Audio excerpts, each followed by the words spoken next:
Hey Greg, it's just a short video for you to have a look at all the controls and buttons and things that you need to know on your new machine. So your integrated grab is bolted on, uses the second auxiliary here. So if you're going to take this off, you undo some bolts at the front here, and then you got to disconnect these two couplings before you can drop it off. Just be careful then, the hoses aren't super long, so you can pull them if you're not careful. Tilt rotator, detachable. We've changed the hook across to a lifting eye for you because you can't have a hook in Australia. Bolt on edge on your bucket. There's your 600 450 with teeth, side cutters. Your rake bucket, teeth, scraper, 2 meters long overall, 600, auger bracket, little 300mm bucket, a couple spare brackets for you.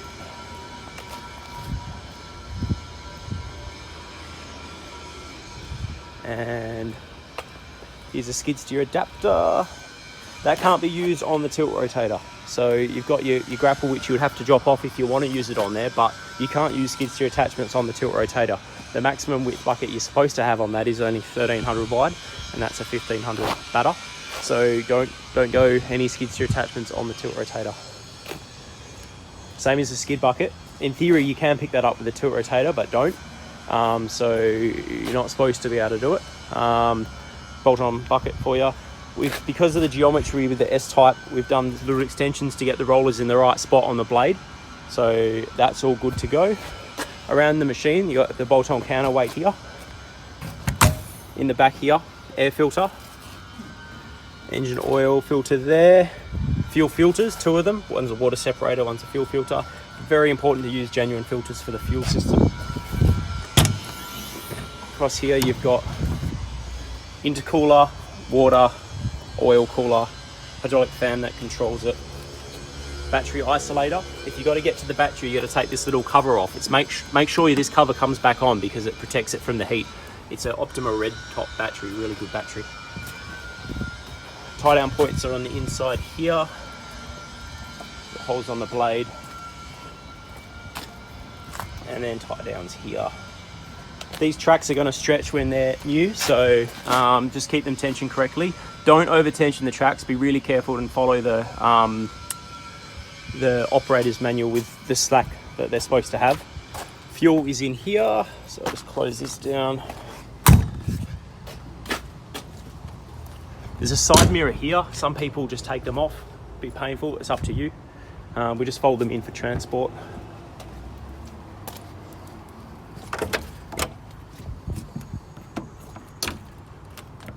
Oh, it's locked. One sec.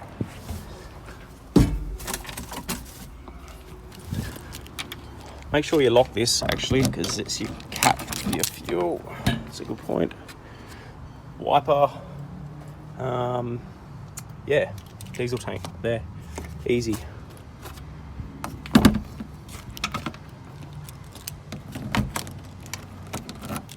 Door. So you've got a latch up on the inside, which you use when you're inside the cab. Here's another latch, here's another one. So 3 latches to open it. Aircon filter, so there's one down here and there's one inside the cab there. So there's two aircon filters. So into your cab, you got your 2 joysticks. You got aircon down the bottom there, one towards the window, demister, one at the back on that side, one at the back on that side. There's your DC2, that's your controller for the Engcon. Here's the wire for the connecting your laptop in if you want to change any roller locations or backwards and forwards, etc. The other thing behind the seat here, we'll just bring this forwards. You got a spot to put something, and then behind here there's a little port where we put the diagnostics tool into, and then there's all your fuses there. So put that back. Interior light up here, you just press it, turn it on, press it, turn it off. Speakers. There's a microphone here for your radio. We've left it unmounted. You can move it where you want it and stick it onto the window. There's enough cord there behind it, so you just put it where you're happy with it. Radio has Bluetooth for your phone, USB. On here, there's some buttons on here that are used across all the machines, so some of them are not applicable here. This is a turn off the travel alarm button. This is a overloaded alarm. You don't really need to use that. That's a continuous flow for the auxiliary. There's to lock out the boom if you don't want to move it. Same happens as if you put it into this function here. So this is same sort of function. Turn the flashing light on and off. Work lights, wiper, water, wiper, auto idle, and then I'll put the key in. This is your selector for the screen, and this is your reverse camera. You turn it on and off, and this is how you page around the menus. You got your air conditioning controls. You got to turn the fan speed all the way down and then turn the aircon off. Start stop button. You got your 3 modes. You got off, and then you've got excavator mode.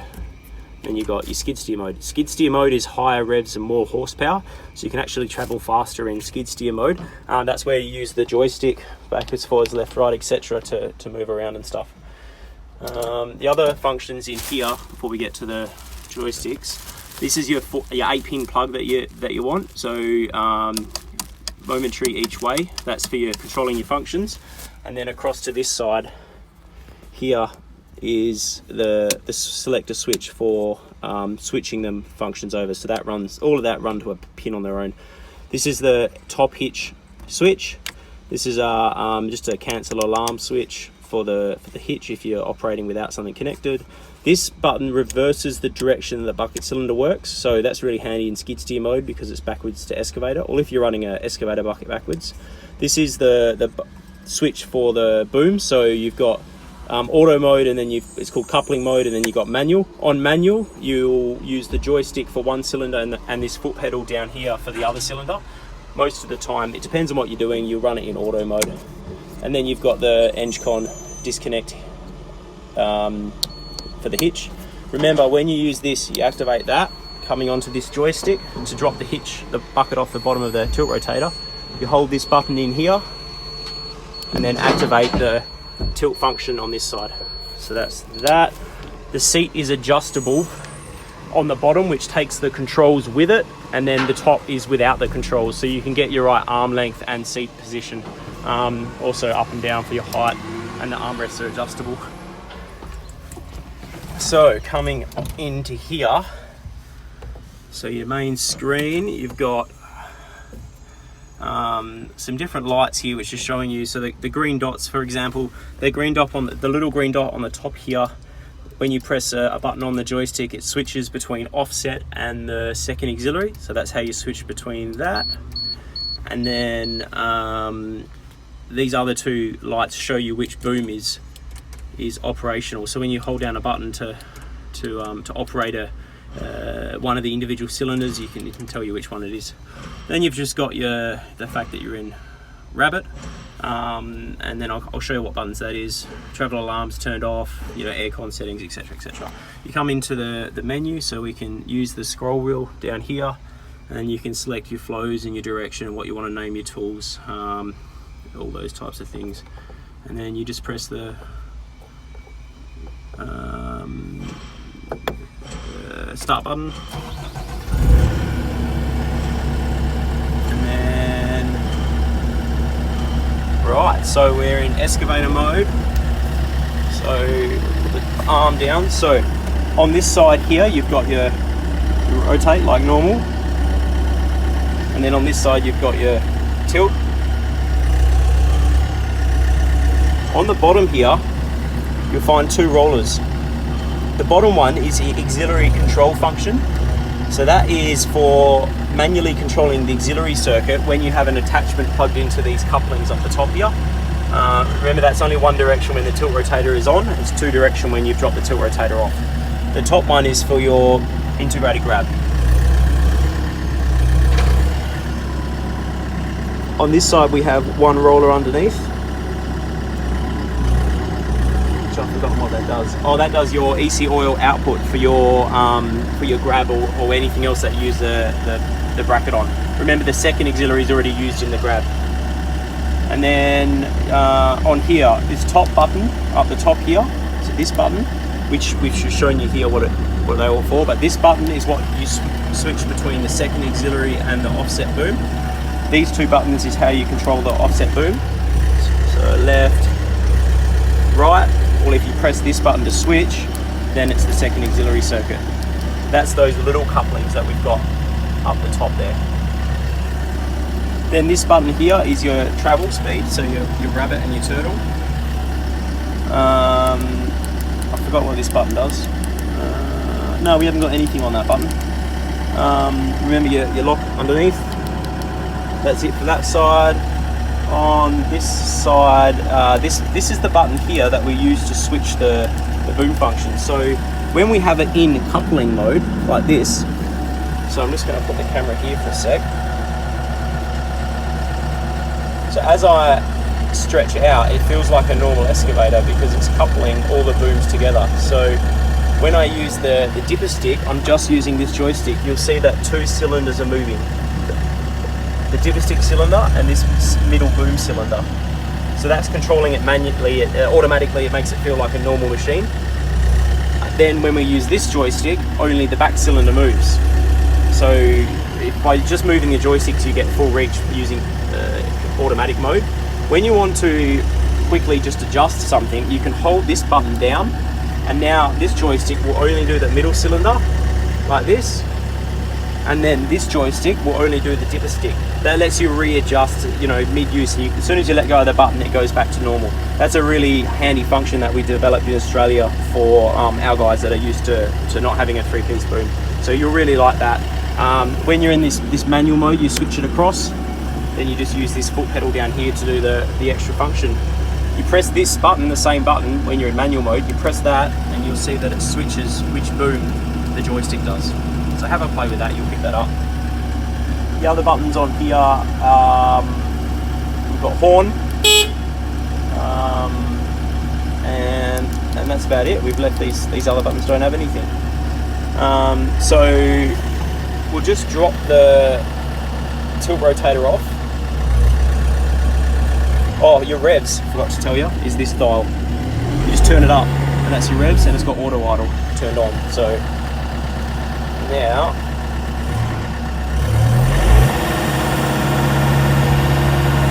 so I'll drop the bucket off.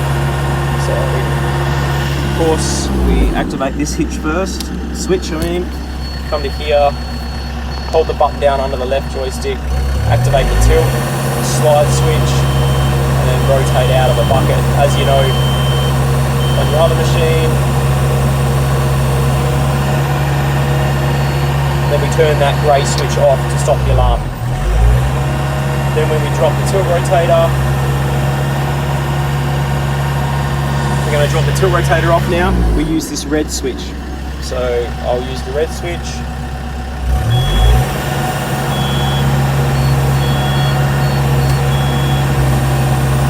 So now we've just got our top hitch on. So I can come around to my skid steer bucket. Just turn the tracks around.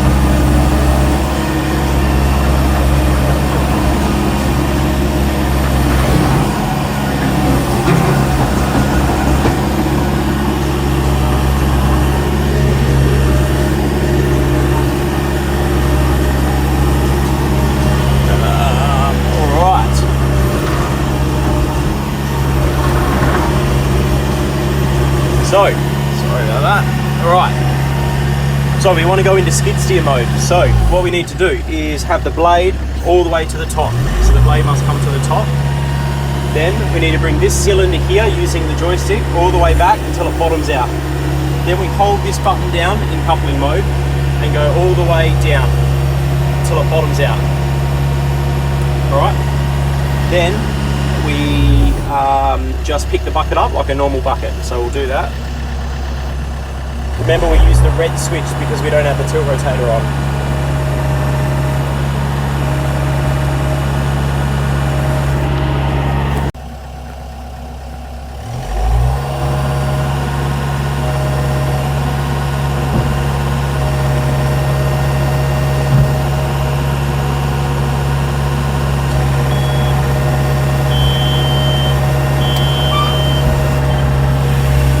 So skid steer bucket's connected, so you go all the way down. So you need to bring the dipper stick in until it hits the blade on the rollers like that. So the rollers go in the blade. like this, and then because of our extensions, we clear that top hitch now. So then we just take the bucket level, and then we take this middle cylinder down until we're flat on the floor. So on the normal connect hitch, that's this cylinder bottomed out, but because we have this extra hitch, we have a little bit of extra height that we need to account for. So when you've got it set up in that one, the biggest key is to make sure this cylinder is all the way back. So then you're in, you set up, and then we flick it across to skid steer mode. Now, what happens now is this joystick becomes the boom up, so boom up, and you can hear the revs are a bit higher. So up, down, like that, and then bucket fell like the odds. Remember this switch, we switched the direction of the bucket cylinder, so now this feels like a skid steer, like your posi track would feel. So we go like that, up, down, like normal. When you come all the way down, the rollers will mesh into the blade. That's where you do your really heavy pushing. So we come back up. This joystick will now do your travel. So we come backwards and forwards. Remember, we got more horsepower, more grunt, we're in skid steer mode, and that works really well for the track system. We just don't need it in excavator mode. So forwards, remember, high speed, 10 kilometers an hour, backwards, and then when we go this joystick, it turns just like a normal machine. To get rotation in skid steer mode, we use our offset button. So as we come forwards, we hold down either of these two buttons. So traveling, make sure this is up, away from the blade, so you don't hit the blade. So as we travel, I hold down this button. Backwards and forwards on the lever will do the tracks, but when I turn the joystick left or right, the top will turn instead of the machine. So I can still use the forwards and backwards motion of the joystick to do your travel, but any time that I turn the joystick left or right, the machine will turn up top. So you can be moving along, you want to adjust your tracks, let go of the button, turn the tracks, and then hold the button down again, and then you can keep rotating. So we, for example, will come in and we'll pick up a pile of dirt. So we go forwards, we've got our pile of dirt, we go start going backwards, and instead of having to screw the tracks up, we're just traveling along at full speed, and we rotate around, and then we're facing our pile where we want to drop the dirt off. So that's skid steer mode. In here, you've got, I'll bring the machine out of the way. Remember, you've still got 2-speed in skid steer mode too.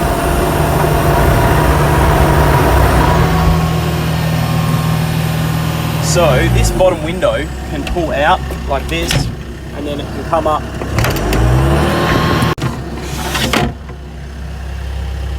the top window, and then we lift this all the way up, and then the whole window's open and it's all contained up there. So that's helpful if you're talking to somebody in the pit.